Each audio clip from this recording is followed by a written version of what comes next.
Podcasting is more than just talking. It's listening. BSing with Bob Schmidt.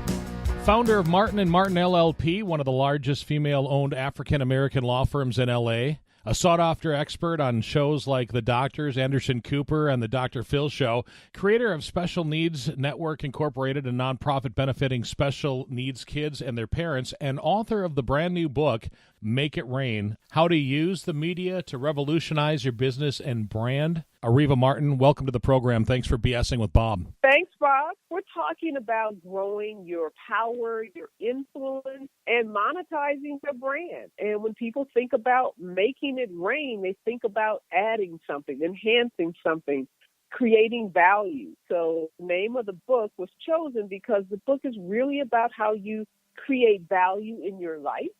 And for different people, it will mean different things. For a nonprofit leader, that could mean growing their donations and their sponsorships so that they can serve more people.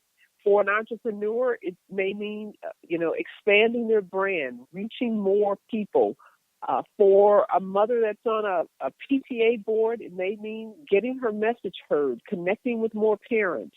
This is all about how people find the people who their message resonates with, how they connect with those people, and how they grow and expand their audiences. So after I read through your resume, those three things that I mentioned, and then the author, how do you find time to write a book about this such a big topic with you being so busy? Well, there's the old saying that when you love what you're doing, it's not work. And for me, Bob, I was always taught if you're lucky enough to learn something, if someone pours something into your life, then you have an obligation to share it, to give back, to help others. So I've been working in this realm of media for the last decade. I've been working on branding and building my platform since I graduated from law school. So my first published book with a major publisher was called The Everyday Advocate. And that book was my opportunity to share what I learned as an autism mom, as an autism advocate, as a special rights and special needs attorney. So I think my whole life has been about learning new stuff and then sharing it with others. So for me, it's not work. It's what I love to do. So you make time for it. Areva, how do you set yourself apart from everybody else then? How do I set myself apart? Yeah, how do we as readers of your book, how do we learn to set ourselves apart from, every other person that happens to be trying to do the same thing that we're doing? Well, I talk a lot about that, and the book starts off with that very concept of how do you identify your own individual, unique, and authentic brand. And I think the first thing you'll learn, Bob, is there are not as many people as you may think who are actively working on defining their brand. So there may be thousands of lawyers and thousands of doctors and thousands of insurance salespeople, but you'd be surprised at how few of those professionals are actively working on, clear brand identification and amplifying their message. So I would submit to you, it's not as big of a challenge. It's not as insurmountable as it may seem. And you probably, if you follow the principles in my book, you're going to be in a pretty exclusive and elite group of people who are actually living out their brand. And Forbes did a study on this, and I cite that study in the book about how many people say they are clear on their brand and that they're living their brand, but in actuality, how few people are. So I start with that premise. That actually brings up a good question because I think a lot of people don't know what their brand truly is. For me, I'm thinking podcaster, broadcaster, father, and that kind of stops right there and dangles for a minute. How do you focus that brand in on being the you that you want to be and being the you that's going to make you some money? Well, I would say to you that all of those titles you just gave yourself, they're great descriptions, and kudos to you for being a father and for being an entrepreneur who started your own podcast. Those are great ways to start thinking about your brand, but they're probably too generic. And if you said I'm a podcaster, that doesn't really tell me a whole lot about you. If you told me you're a father, I get that. I know what fathers are. But if you really wanted to connect with people, you've got to give me more. Who are the people you want to connect with? Because there are thousands, as you know, podcasts. and most of them are niche. So you have people who focus on finance, people who are, focused on politics, some who are just doing, comedy in their podcast. So I would tell you, Bob, as you think about your brand, to write down the list of all the things that you're passionate about, then write down all of your experiences, your learned life experiences, your degrees, if you have, degrees from colleges or universities, your work experience. Those are the things you need to reflect on to start really honing in on your brand.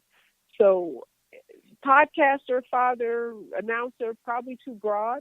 But maybe if you told me, you're a podcaster who connects with business people, who are passionate about marketing widgets, then we're starting to get someplace, because now we're narrowing in on a select group of people. And when you're all over the place, it's hard to do that because, who are you going to target? If you went to LinkedIn, what's your bio going to say? And if I went to that bio, what am I going to learn about you? And why am I going to connect with you? That's really the question you're asking yourself as you're trying to define your brand. So that's how you work more on the focus, and with the focus, you'll get more views, more likes, more listens, if you will? Well, not likes, because I talk a lot about that in the book. This isn't popularity contest. This isn't high school.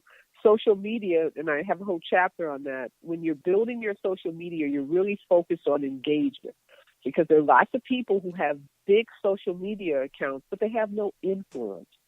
So you want to become an influencer in your specialized area. So you want people to jump. When you say jump, you want them to say how high. You want to be able to move people into action. That's what influencers do. You look at some of the biggest brands out there, like Elon Musk. He sells the super popular, super sexy, hot Tesla cars.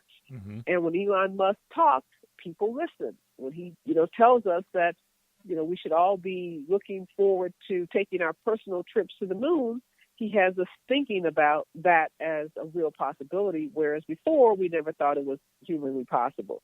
So influencers have that ability to, cause people to jump into action. And that doesn't happen just by the people that go to your social accounts and like what you say. That's, getting engaged followers that really trust you, that believe what you say. That's a process. Easy to do, but it is work. There is work involved in that, and that happens over time as you have a clearly identified brand. Areva, is it possible for average Joe like myself to influence the influencer? Oh, absolutely, it's possible for you to become an influencer. Now, who you influence, it has a lot to do, again, with who's in your niche. Who are your people? What I talk about in the book is you have to find your people. Who are the people that are interested in what you have to deliver? What's your product? What's your service? What are you putting out into the universe?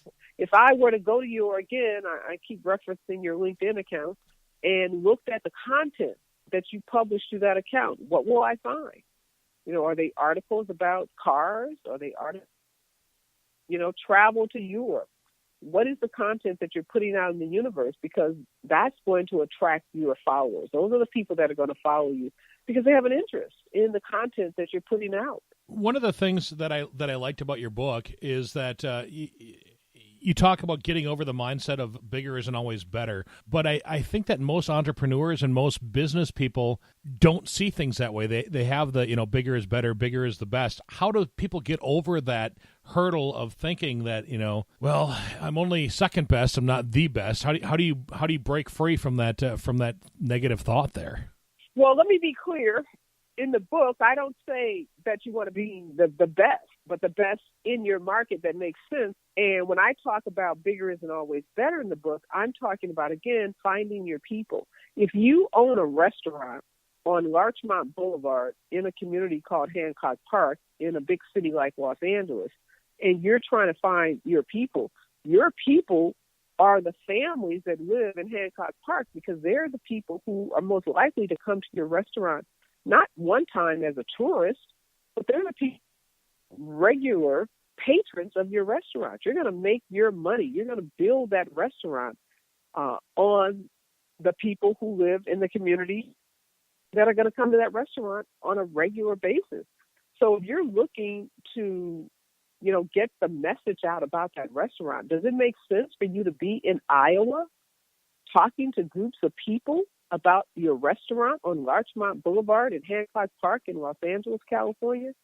I would say not. I would say that's a huge waste of your time, waste of your money, waste of your energy. You're off market, you're off brand. But if you have an opportunity to go speak at a community meeting of the residents that live in that Hancock Park community, that's where you want to be. That's where you want your branded material. That's where you want to do a cooking demonstration. That's where you want to bring samples from your restaurant, because those are your people. So that's the concept when I talk about bigger isn't always better. And sometimes people think, gee, I own a restaurant in this small community. I want to go on a national tour talking about my restaurant. I would say probably not. Maybe Bob from Iowa is going to visit Los Angeles once every 10 years and might stop in your restaurant. But you can't keep that restaurant open if you're depending on that occasional tourist to be your customers. So that's the think about, again, everything goes back to where are your people? Right. Not your brother's people, not your neighbor's people, but the people that matter most to your business and your brand. Then how does somebody dig down to that bottom line of who they are and who they should market to? Because you know as well as I do that people sometimes just throw things up against the wall and whatever sticks is like, okay, I'm going to go with that, but that might not be the thing. That might not be the, as you said, your audience that you should be going after. How does a business person whittle down to find out the exact people or the exact person that they should talk with? Well, a lot of it's going to be trial and error, but a lot of it's going to be pretty common sense. Again, I go back to my restaurant. When you're doing your business plan is going to look at, the demographics. Your business plan is going to look at your prospective customers. You're going to be thinking about who are the people that are most likely to frequent my business. Again, as a lawyer, I'm practiced law in the state of California. I don't have a license in other states. Now, there's some special ways that I can practice outside of the state of California. But for the most part, if I'm licensed to do anything, the place I want to find my customers, find my audience, is in that state where I'm licensed to practice. So some of this, I don't think it's as complicated as someone may think as they're setting out, to find their people. They go with what's natural. Where are you geographically? So we start with geographically. Let's look at the geography. Who are the people in your geographical region that you want to connect with? Then we look at the demographics. If you have a nightclub, are you likely to be targeting people over 60 to come to a nightclub? Probably not. The demographics probably say you want people 21 to 35. Right. Those are probably the most they're the most avid nightclub goers. So there's a little market research that you have to do, but there's so many ways and there's so many channels. I mean, you do a quick Google search and you can probably get the answer to most of those questions just by doing a quick Google search. Do you find that most of the time you do a Google search, do you find the information you're looking for? I sometimes get stuck down rabbit holes that will take me Lord knows where, So much information. You definitely can be overwhelmed, but so much. That's what I love about this era that we live in. Gone are the days where you have to go to a library and comb through hundreds and hundreds of books to get to an answer. Now at our fingertips, there's so many websites, there's so many apps, there's so many places where we can find really good analytical information. People have done the work for us. Mm-hmm. We probably could find a report that shows us if you're opening a nightclub in this city, in this location, these are the people most likely to visit that nightclub. The analytics out there are that good. And that's fantastic. Speaking of analytics, I do want to ask about this, and I want to talk a little bit more about the book. Forget the old school media, chapter 8 in your book, because analytics are something that we all kind of peruse and study and think, oh, this, and this. What do you mean by the title of that chapter is to forget the old school media or old school social media? Well, old school media and social media. When you think about the word media, again, if you were born in the 60s, the 50s, 60s, 70s, I would say, you grew up in an era where media meant 3 or 4 television stations, ABC, NBC, CBS. That was it. And then Fox came along. That was media. That's what we thought of when we thought of media, when we thought of television. And then there was this explosion of cable stations. Now, media is everything from social media streaming accounts like Snapchat, LinkedIn, Facebook. All of these social media sites are now a part of what's mainstream media. They produce shows. You can go to Facebook and watch a full-on news program and get your daily news from Facebook. You can get your daily news from LinkedIn. Most people, if you're highly tuned into what's happening in the country politically, you're probably on Twitter, and just your Twitter feed will give you every day, up to the minute, information about all things Washington, D.C., all things federal government you can get on your Twitter feed. So when I say forget old school media, forget what we learned or what we were indoctrinated with in terms of what the media was and who was a part of the media. There's so many channels now, internet sites, web-based programs. YouTube has more viewers probably combined than ABC, NBC, and CBS on any given day. There are more people watching content, original content on YouTube. So we have to rethink, this concept of media, because it's really, really gone through a major evolution in the last decade. Will the book Make It Rain help me to kind of focus in on which media would be best for my particular business? Oh, absolutely. I share in the book various social media sites, different media channels, and I help people walk through, again, what's going to be best for them where they are, because this isn't a one-size-fits-all. So, again, if you're Bob in Iowa and I'm Mary in Sacramento, and we're business owners, our businesses are different, our geographics are different, our demographics are different, and what's going to work for me, Mary in Sacramento, may not work for you, Bob, in Iowa. And so I take people through an exercise of trying to figure out, again, it's all about finding your audience, because those are the people that are going to follow you. Those are the people that you're going to be able to influence. They're the people that are going to buy your goods, your services, your products. If you're an activist, those are the people that you're going to activate to, respond to whatever call to action you may put out. Well, that's a great last question here, Areva. Who is the person that you need to activate to go pick up the book, Make It Rain? I want entrepreneurs, business owners, book authors. People write books all the time, Bob, and they have no clue about how to promote those books, how to build a platform to get that book in the hand of readers. So I want authors to pick this book up because it will help them build a platform that will position them to write not just a great book, but have a book that is successful in the marketplace. I want nonprofit leaders who are trying to grow their donation base, grow their sponsorship base, raise money for their nonprofits. I want them to pick this book up. I want student activists, people who are lifting their voices and raising their voices on issues from gun control to homelessness. I want them to pick this book up because this book will also help them. You got the book, Bob, because a friend was at the taping of the Dr. Phil show. That show will air on March 19th. Dr. Phil said, if you own a computer, you need this book. So I think that pretty much explains the universe of people that I would love to have this book, in the hands of.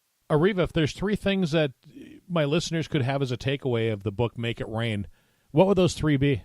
Number 1 would be work on identifying your brand. You need clarity of brand before you can even talk about amplifying your message.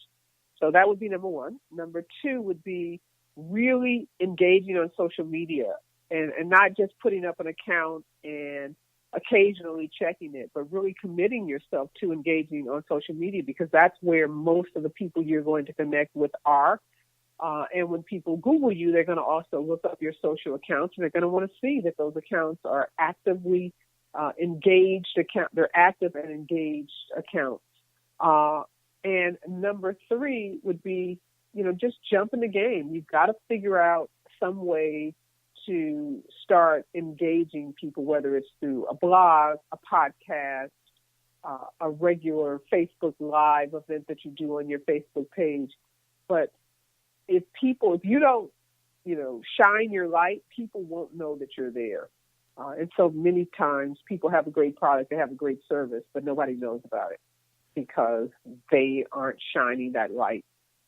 So those would be the 3 takeaways I would give people. Well, I know there's 3 things that I need to work on for myself with the BS with Bob podcast. We can all use a little nudge, which is, why I wrote this book, is to help kind of nudge people. A lot of people have been nudging me, so my pleasure to nudge other folks along the way. The book is called Make It Rain, How to Use the Media to Revolutionize Your Business and Brand.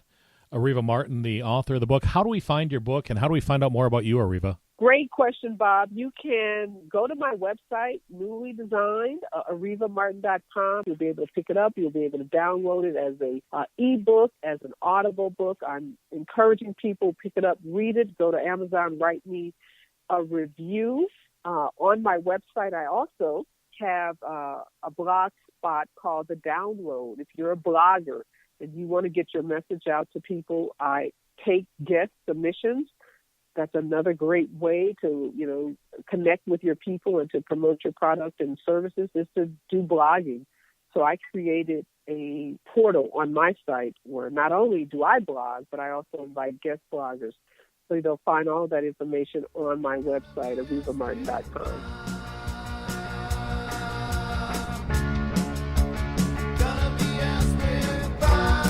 The BSing with Bob Schmidt podcast is brought to you by Orange Computer. Find them online at orangecomputerlax.com. This has been another podcastforhire.com production.